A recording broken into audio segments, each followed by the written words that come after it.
Brought to you by Biz Analyst by Khata Book.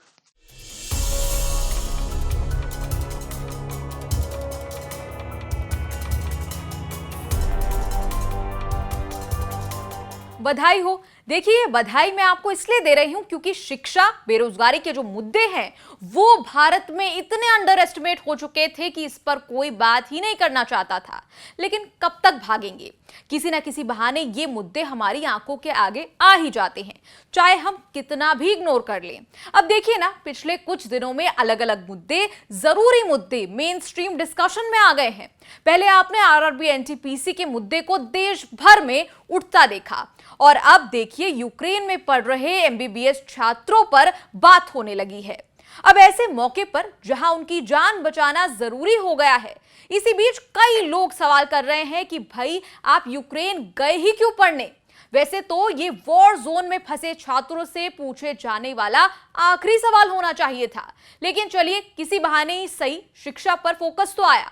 लोग पूछ रहे हैं कि भला ये स्टूडेंट्स विदेश पढ़ने क्यों जाते हैं, मेडिकल की पढ़ाई के लिए यूक्रेन क्यों जाते हैं? इसका जवाब भी हम आपको देंगे, लेकिन उसके पहले उस पिता की बात आपको सुनाते हैं जिसने अपने 21 साल के जवान बेटे को खो दिया।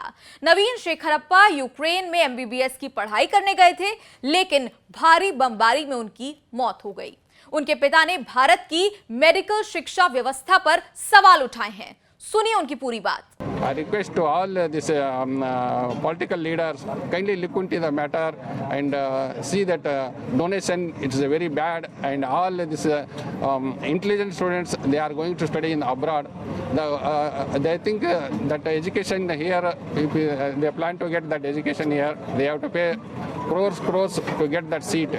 And the same education better than this, they are getting very good education in abroad, and all this practical equipment also very standard. तो नवीन शेखरप्पा के पिता को सुना आपने। उन्होंने कहा उनके बेटे के 97% अंक आए थे, लेकिन वो राज्य में मेडिकल सीट हासिल नहीं कर सका और फिर मजबूरी में उसे पढ़ने के लिए यूक्रेन भेजना पड़ा।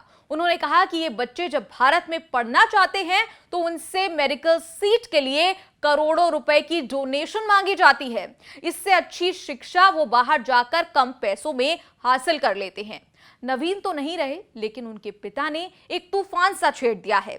उस मुद्दे को खुले तौर पर सामने रख दिया है जिस पर बात करने से लोग कहीं ना कहीं कतराते हैं। अब चलिए आपको जरा डिटेल में बता दें कि ऐसा क्या है यूक्रेन में जो भारत में नहीं है। यूक्रेन या अन्य देश जाकर क्यों ये छात्र मेडिकल पढ़ना चाहते हैं? देखिए, ये शौक वॉक तो नहीं है कि 7 समंदर पार जाकर ही पढ़ाई करेंगे, लेकिन शौक की बात जरूर है कि ज्यादा फीस और ज्यादा कंपटीशन के चलते इन स्टूडेंट्स को बाहर जाकर पढ़ना पड़ता है। देखिए, यहां सिर्फ यूक्रेन ही नहीं, चीन, फिलीपींस, किर्गिस्तान भी मेडिकल के लिए स्टूडेंट्स की पसंद है। आपको याद होगा हाल ही में प्रधानमंत्री मोदी ने मेडिकल एजुकेशन में मेक इन इंडिया को बढ़ावा देने पर जोर दिया था। उन्होंने कहा था कि देश के बच्चे मेडिकल पढ़ने के लिए छोटे देशों का रुख कर रहे हैं। क्या प्राइवेट सेक्टर इसमें बड़े तरीके से नहीं उतर सकता? देखिए, हम आपको बता दें कि ये प्राइवेट सेक्टर की ही देन है कि बच्चे देश के प्राइवेट कॉलेजों में पढ़ने की बजाय यूक्रेन, फिलीपींस जैसे छोटे देश जाना बेहतर समझते हैं। जानते हैं क्यों?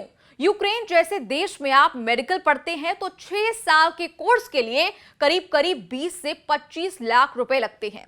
वहीं अगर आप भारत में पढ़ते हैं तो यही आंकड़ा डबल से भी आगे निकल जाता है, यानी करीब 60 लाख से 1 करोड़ रुपए आपको खर्च करने पड़ते हैं।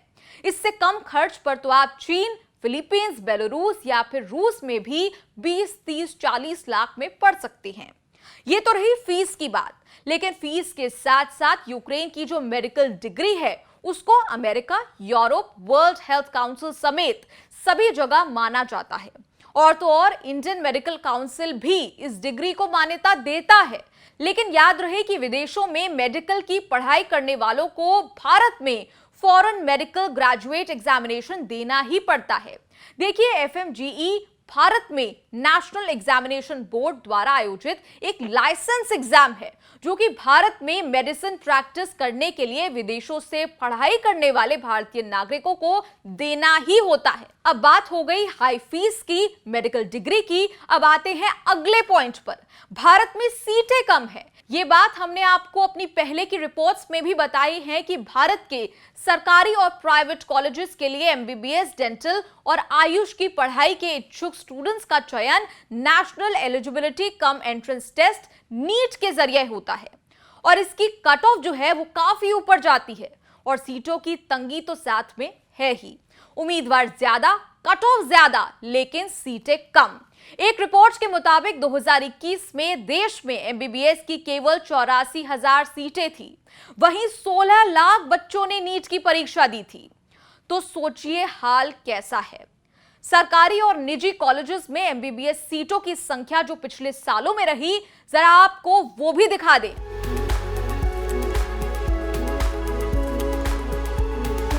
आंकड़े आपके सामने हैं और यहां मंत्री जी कहते हैं कि जो छात्र यूक्रेन से वापस आए हैं उनमें से 90% भारत में मेडिकल की प्रवेश परीक्षाओं को पास नहीं कर पाते। ऐसी ही बात आपने नवीन शेखरप्पा के पिता को बोलते हुए भी सुना। उन्होंने caste based reservation, donation, medical education mafia को लेकर बातें कही। इसमें कोई दो राय नहीं कि ये सवाल जायज हैं। सवाल तो उठ गए, लेकिन सॉल्यूशन पर ना कोई बात ही नहीं करता। वो करना जरूरी है। ये सोचना चाहिए कि देश की शिक्षा प्रणाली में ऐसे क्या बदलाव लाए जाएं कि छात्रों को भारत में ही सभी सुविधाएं ठीक तरह से मिल जाएं, उन्हें बाहर धक्के ना खाने पड़े। इन सभी मुद्दों पर आत्ममंथन जरूरी है। अंत में फिर से कहूंगी, बधाई हो, शिक्षा पर देश में बात तो हुई। फिलहाल के लिए मुझे दीजिए इजाजत और आप देखते रहिए न्यूज़ तक।